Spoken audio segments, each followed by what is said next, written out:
Hello विद्यार्थियों, आज आप लोग को हिंदी व्याकरण पाठमाला में स्वागत है। तो विद्यार्थियों, जैसे कि मैंने पहले वाली वीडियो में बता चुकी हूँ कि अव्यय अभिकारी शब्द का चैप्टर कंप्लीट हो चुका है और आप लोग का होमवर्क जो है वो रिवीजन था। तो आज हम इस कंप्लीट चैप्टर का रिवीजन क्लास बोर्ड पे तैयार की हूँ। तो इसमें जो क्वेश्चन है जो हमको लगा कि बहुत इम्पोर्टेंट क्वेश्चन है, कंफ्यूज वाले क्वेश्चन है जो कि बच्चों तक पहुंचना चाहिए, जो बहुत सारे बच्चे कंफ्यूज करते हैं। तो इसलिए मैंने बहुत सारे क्वेश्चन से छांट करके इम्पोर्टेंट क्वेश्चन, कंफ्यूजिंग क्वेश्चन को इस बोर्ड पे मैं तैयार की हूँ। तो जो कि क्रिया विशेषण, जैसा कि अव्यय के 5 भेद हैं, अव्यय के 5 भेद हैं। तो 5 भेद में से ये जो क्रिया विशेषण और निपात दो चैप्टर से मैंने क्वेश्चन तैयार की हूँ। तो ये क्रिया विशेषण हुआ और निपात, और बाकी जो है समुच्चय बोधक है, विस्मयादि बोधक है, ये सब जो है एकदम इस सब जो एग्जाम्पल जो है और जो क्वेश्चन जो है, हमको नहीं लगता है कि कोई ऐसा विद्यार्थियों से नहीं बन सकता है, बहुत आसानी से बन जाएगा। अब जैसे विस्मयादि बोधक में है हर्षवाचक है, शोकवाचक है, निर्देशवाचक है, ये सब आप लोग आसानी से बना लीजिएगा। इसीलिए ये सब चैप्टर से मैंने क्वेश्चन को नहीं तैयार की हूँ। जो लगा हमको कि ये सब में कंफ्यूज है, थोड़ा सा प्रॉब्लम होगा बच्चों को, तो तैयार की हूँ। तो आज आइए देखते हैं। तो ये इसका हेडिंग है वाक्यों में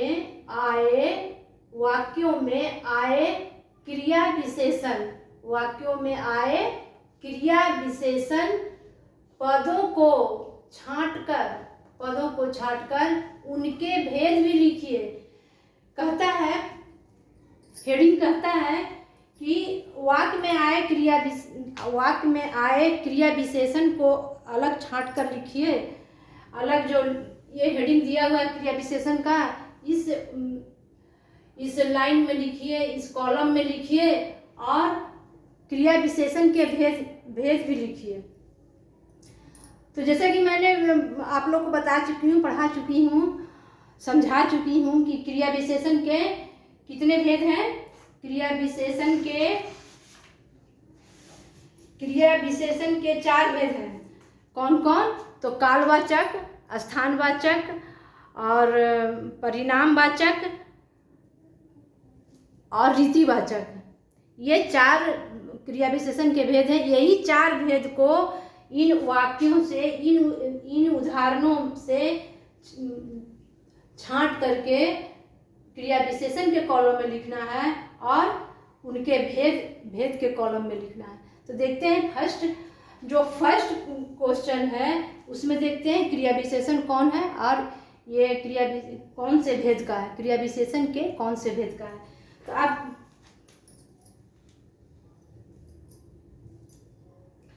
अब ये देखिए, क्वेश्चन है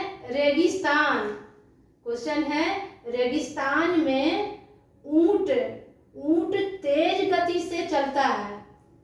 ऊंट क्या है? ऊंट तेज गति से चलता है। अब इसमें ध्यान देने की बात है इस वाक्य में कि इसमें क्रिया है कौन? तो ये चलता है, क्रिया हुआ। चलता है, क्रिया हुआ। अब क्रिया की जो विशेषता है इस वाक्य में क्या है? तो क्रिया की विशेषता क्या बता रहा है इस वाक्य में? तो तेज गति। क्रिया की विशेषता क्या है? तो तेज गति से चलता है, तेज गति से। क्रिया की विशेषता वाक्य में प्रकट कर रहा है कि तेज गति से चलता है, जो कि क्रिया की रीति बता रहा है, चलने की रीति बता रहा है। तेज गति कैसा रीति है चलने की, ऊँट की रीति कैसा है, तो तेज गति है। ये रीति क्रिया की रीति बता रहा है। तो इस हिसाब से वाक्य के इस परिभाषा से, इस हिसाब से ये क्रिया विशेषण वाक्य का कौन सा हुआ, तो तेज गति से, तेज गति से, तेज गति से। अब इसका रीति बता रहा है क्रिया विशेषण की, चलने की रीति। तो ये कौन सा, इस क्रिया विशेषण के कौन सा भेद है, तो रीतिवाचक, रीतिवाचक क्रिया विशेषण, रीतिवाचक क्रिया विशेषण।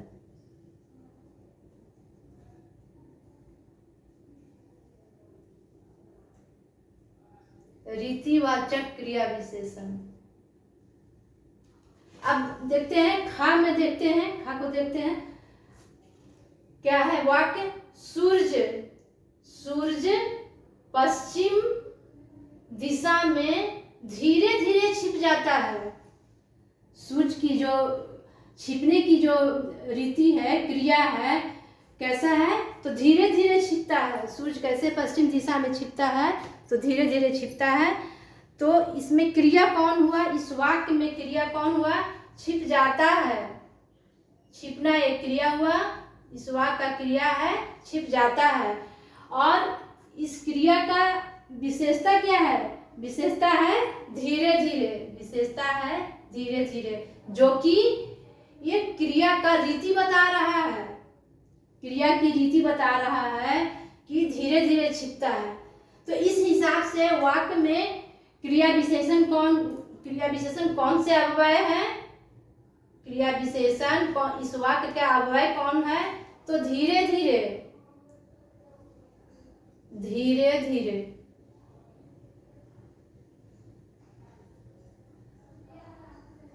और ये कौन सा क्रिया विशेषण का कौन सा भेद है, तो चूंकि क्रिया की रीति बता रहा है इसलिए ये रीतिवाचक, ये क्रिया विशेषण के कौन सा भेद है, तो रीतिवाचक, रीतिवाचक क्रिया विशेषण।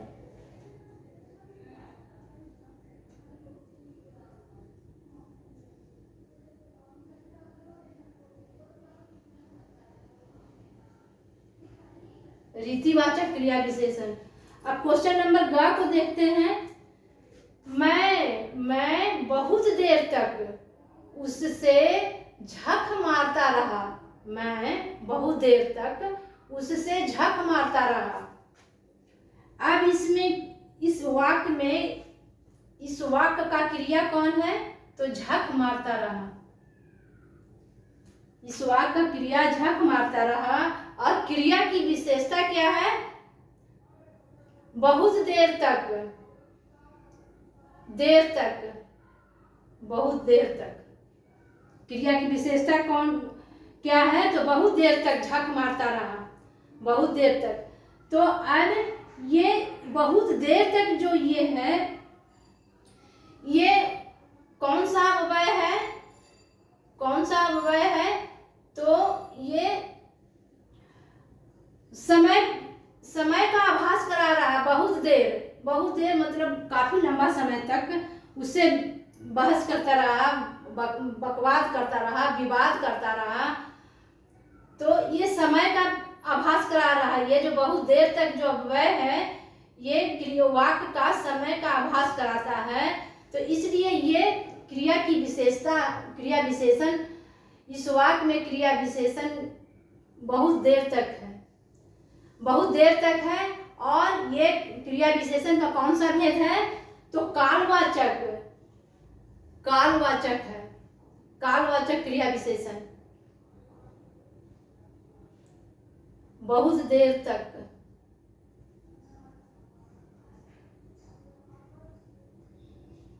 बहुत देर तक। और कौन सा है भेद, कालवाचक, क्योंकि समय का आभास करा रहा है। कालवाचक क्रिया विशेषण।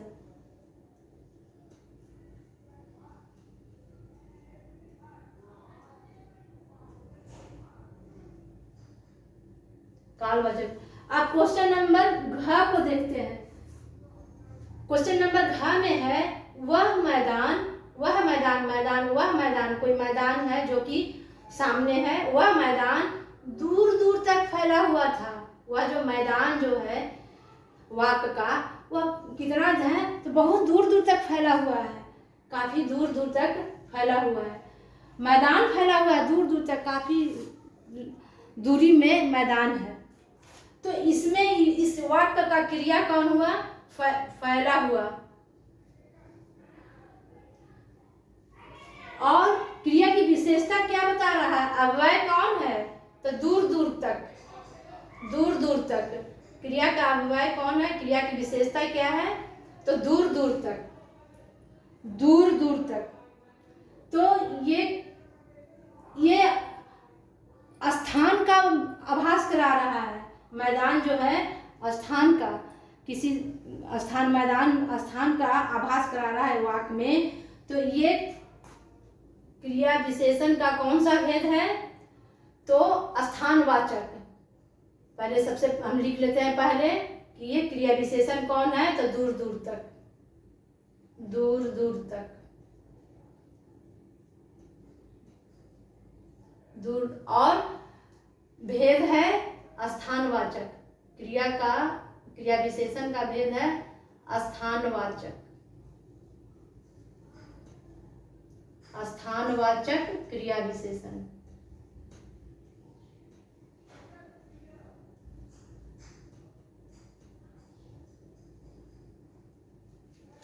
अब क्वेश्चन नंबर ग को देखते हैं। क्वेश्चन नंबर ग को देखते हैं। मैंने उसे 100 रुपये नहीं दिए। मैंने उसे 100 रुपये नहीं दिए। अब इस वाक्य में की क्रिया कौन है?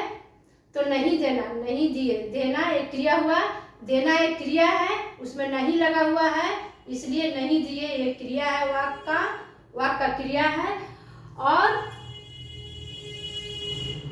इसमें 100 रुपये एक खास संख्या, 100 जो रुपया है एक निश्चित संख्या का बोध करा रहा है, जो कि निश्चित संख्या का बोध करा रहा है क्रिया। तो ये निश्चित संख्या का बोध करा रहा है। तो ये जो है 100 रुपये जो है ये परिमाणवाचक, ये है क्रिया का 100 रुपये जो हुआ, ये क्रिया का क्रिया विशेषण है। इस वाक्य का क्रिया विशेषण 100 रुपये, 100 रुपये, 100 रुपये। और कौन सा भेद है? क्रिया विशेषण का कौन सा भेद है? तो परिमाणवाचक।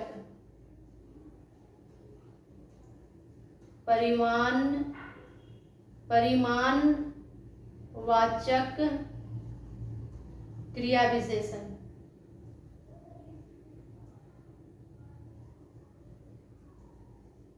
क्रिया विशेषण।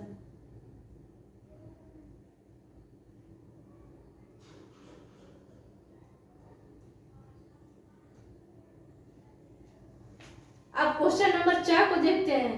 पिता की मृत्यु हो जाने पर वह बहुत रोया। पिता की मृत्यु हो जाने पर वह बहुत रोया। अब इस वाक्य का क्रिया कौन हुआ? रोना एक क्रिया हुआ, तो इस वाक्य का क्रिया रोया। और इस क्रिया की विशेषता क्या है बता रहा है? तो बहुत रोया। कितना रोया? तो बहुत रोया। ये मात्रा बता रहा है, रोने का मात्रा बता रहा है। तो हम जैसा कि परिभाषा के अनुसार ये क्रिया विशेषण कौन हुआ? तो बहुत क्रिया विशेषण। इस वाक्य का क्रिया विशेषण बहुत हुआ, बहुत। बहुत, और ये मात्रा बता रहा है। तो जैसे कि परिभाषा के अनुसार कि एक परिमाणवाचक में नापतोल और मात्रा का जो परिभाषा बताता हो वो परिमाणवाचक क्रिया विशेषण कहते हैं। तो ये बहुत जो है मात्रा बता रहा है, इसलिए ये क्रिया विशेषण का ये परिमाणवाचक भेद है। कौन सा भेद है? तो परिमाणवाचक भेद है। परिमाणवाचक क्रिया विशेषण, क्रिया विशेषण। अब क्वेश्चन नंबर 6 को देखते हैं। कुछ समय तक उसने प्रतीक्षा की। कुछ समय तक उसने प्रतीक्षा की। अब इसकी ये जो इस वाक्य की क्रिया कौन हुआ? प्रतीक्षा की। इस वाक्य की क्रिया है प्रतीक्षा की, और क्रिया इसकी विशेषता प्रतीक्षा की विशेषता क्या है? तो कितना समय तक? तो कुछ समय तक। या कुछ समय जो है ये इस वाक्य में समय का आभास करा रहा है, एहसास करा रहा है कुछ समय। तो ये है क्रिया विशेषण। क्रिया की विशेषता बता रहा है कुछ समय। कुछ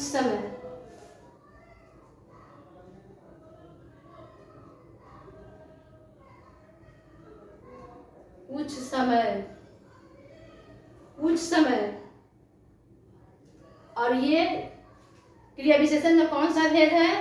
तो कालवाचक क्रिया विशेषण।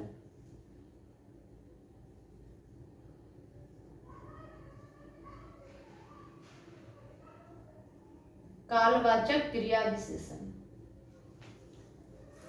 अब क्वेश्चन नंबर ज को देखते हैं। वह तेजी से मेरी ओर लपका। तो इस वाक्य की क्रिया कौन है? तो लपकना एक क्रिया हुआ, लपका क्रिया हुआ इस वाक्य का। और इस क्रिया की विशेषता क्या है? तो तेजी से। इस क्रिया की विशेषता क्या है? तेजी से। तो जो कि क्रिया की रीति बता रहा है। तो इस वाक्य की क्रिया विशेषण क्या है? तेजी से।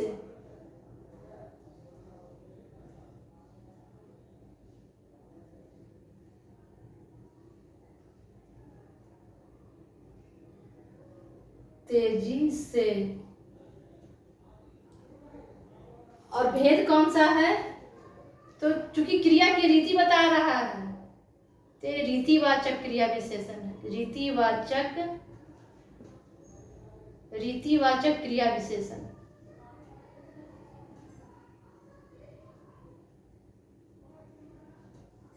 रीतिवाचक क्रिया विशेषण है।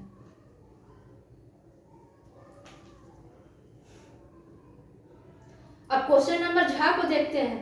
उसने मुझे जोर से धक्का दिया। अब इस वाक्य की क्रिया कौन है? धक्का दिया वाक्य की क्रिया है। जो इस क्रिया की विशेषता क्या है? तो जोर से धक्का दिया, जो कि क्रिया की रीति बता रहा है। क्रिया विशेषण जोर से है और जो कि क्रिया की रीति बता रहा है, इसलिए ये क्रिया विशेषण का कौन सा भेद है? तो ये रीतिवाचक है। क्रिया विशेषण है जोर से।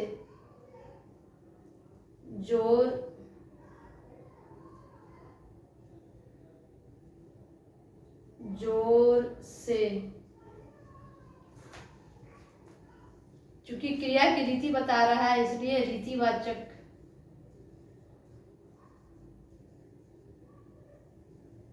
क्रिया विशेषण।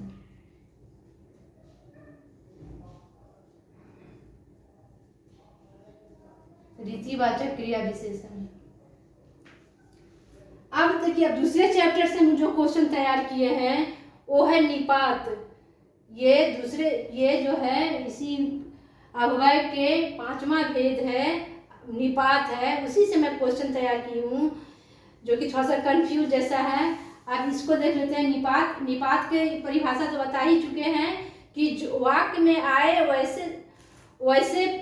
वैसे शब्द, वैसे अव्यय, वाक्य में आए वैसे अव्यय जो पद पर बल प्रकट करता हो, बल बताता हो, उसे हम निपात कहते हैं। तो अब देखते हैं,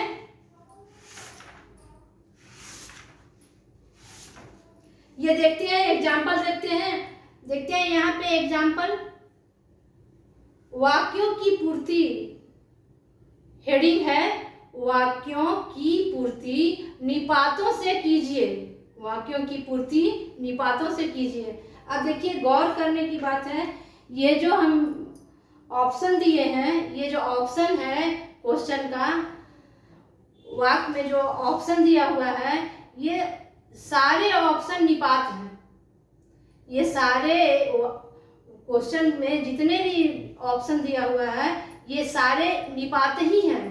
लेकिन अब ये निपात ही हैं, लेकिन इसमें से हम सबों को, आप सबों को ये चुनना है कि इस वाक्य के अनुसार कौन सा निपात, इस वाक्य के अनुसार इस वाक्य में जो निपात के बाद जो पद आएगा, जिस पर बल होगा, उसके पहले वाला जो संज्ञा या सर्वनाम जो भी है, वो उसमें कौन सा निपात सही सटीक बैठता है, वैसे निपात को इस रिक्त स्थान में पूर्ति करना है। तो जैसे इसका का निपात है ही, भी, तो, भर, ये सब चार जो हैं निपात ही हैं। लेकिन ये चार निपात में हमको सही सटीक निपात इस रिक्त स्थान में भरना है। तो आप देखते हैं, का और कोई नहीं, और कोई नहीं, मैं आपके साथ चलूंगा। आप देखिए, क्या हम भी भरते हैं तो सही सटीक लगेगा? भी भर के देखते हैं रिक्त स्थान में, और कोई नहीं, मैं भी आपके साथ चलूंगा। ये जो वाक्य का जो ये पहला पदबंध है, इसमें जो मैं के बाद जो निपात बैठेगा वो सटीक नहीं बैठ रहा है, तो इसलिए भी हम नहीं भरेंगे। अच्छा, तो भर के देखते हैं, और कोई नहीं, मैं तो आपके साथ चलूंगा, ये भी तो भी सही नहीं बैठ रहा है। और कोई नहीं, मैं भर आपके साथ चलूंगा, ये भी नहीं सटीक बैठ रहा है। अब हम देखिए ही को रिक्त स्थान में भर के देखते हैं, तो देखते हैं, और कोई नहीं, देखिए, और कोई नहीं, ये पदबंध को देखिए, और कोई नहीं, मैं ही। अब ये जो ही है, अब निपात, इसको बैठा के देखते हैं, और कोई नहीं कहता है वाक्य, और कोई नहीं जाएगा, मैं ही आपके साथ चलूंगा। तो इस रिक्त स्थान में क्या फिल होगा? कौन सा निपात? ही, मैं ही आपके साथ चलूंगा। अब देखते हैं, अब क्वेश्चन नंबर ख में भी देखिए, ये चार निपात हैं, चारों निपाते ही हैं, लेकिन ये चार निपात जो सर्वनाम के बाद जो आता है पद, जिस पे बल पड़ेगा, वो कौन सा है? तो भी, ही, केवल, मात्र, ये चार निपात हैं। अब देखते हैं कौन सा निपात इस वाक्य में सटीक रिक्त स्थान में पूर्ति होगा। भाई तो होगा ही, कहता है, पहला वाक्य कहता है भाई तो होगा ही, आप मेरे साथ रहना। अब देखिए, हम केवल को रिक्त स्थान में भर के देखते हैं सही बैठता है कि नहीं। भाई तो होगा ही, आप केवल मेरे साथ रहना, सटीक नहीं बैठता है, मात्र बैठा के देख रहे हैं। भाई तो होगा ही, आप मात्र मेरे साथ रहना, नहीं ये भी नहीं। आप देखिए इस पर कौन सा निपात सही सटीक बैठेगा इस वाक्य में, रिक्त स्थान में। भाई तो होगा ही, होगा ही, आप भी मेरे साथ रहना, आप भी मेरे साथ, भी, आप भी, भाई तो होगा ही, आप भी मेरे साथ रहना। अब देखिए क्वेश्चन नंबर ग में भी ठीक उसी तरह है, 4 निपात हैं। अब चारों निपात को इस फिल इन दी ब्लैंक्स में भर करके देखते हैं कौन सा सटीक निपात इस वाक्य में रिक्त स्थान में पूर्ति होगा। देख लेते हैं। उसे बोलना नहीं आता, उसे बोलना नहीं आता। अब हम इस वाक्य में भर को देखते हैं। उसे बोलना भर नहीं आता, सटीक नहीं बैठ रहा है। मात्र को देखते हैं, मात्र को, उसे बोलना मात्र नहीं आता, नहीं बैठ रहा है। लेकिन उस वही हम तक को रिक्त स्थान में पूर्ति करते हैं। देखिए कितना सटीक आता है। उसे बोलना तक नहीं आता, देखिए ये तक, उसे बोलना तक नहीं आता। उसी तरह घ को भी देख लेते हैं। मैं पत्रिका लेता, मैं पत्रिका नहीं लेता, मैं पत्रिका नहीं लेता, मैं पत्रिका नहीं लेता हूँ। ये देखिए छूट गया है इसको। मैं पत्रिका नहीं लेती, इसमें है क्वेश्चन है कि मैं पत्रिका नहीं लेता हूँ, मैं केवल अखबार लेता हूँ। यहाँ पे अखबार छूट गया है लिखने में, तो यहाँ पर भराएगा मैं पत्रिका नहीं लेता, मैं केवल अखबार लेता हूँ। यहाँ पर केवल भराएगा, ये केवल भरा जाएगा, केवल। यहाँ पे केवल अखबार छूट गया है, केवल अखबार, यहाँ पे अखबार छूट गया है। अखबार, अखबार,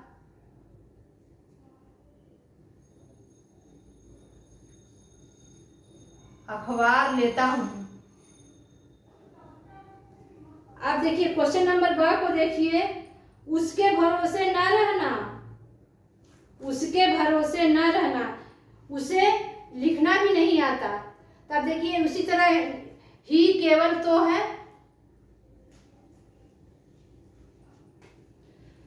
निपात है। तो अब इस वाक्य में भी देखते हैं उसके भरोसे न रहना, उसे तो, अब डायरेक्ट इसमें देखते हैं तो को लिख करके उसके भरोसे न रहना, उसे तो लिखना भी नहीं आता, उसे तो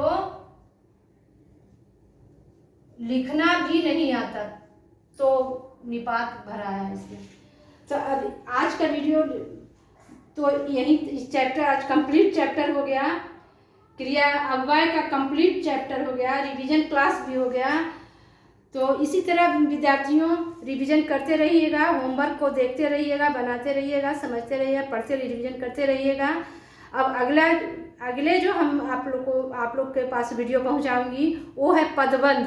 पदबंध से चैप्टर जो है रिलेटेड, वो हम वीडियो बनाकर आप सबों तक, विद्यार्थियों तक पहुंचाऊंगी, और ताकि विद्यार्थियों को जानकारी हो सके। और ये सभी विद्यार्थियों के लिए है, जैसे जो कंपटीशन की तैयारी करते हैं, ये सब छोटी छोटी हिंदी का जो शब्द होता है पूछा जाता है कंपटीशन में। तो आज की वीडियो यहीं तक है।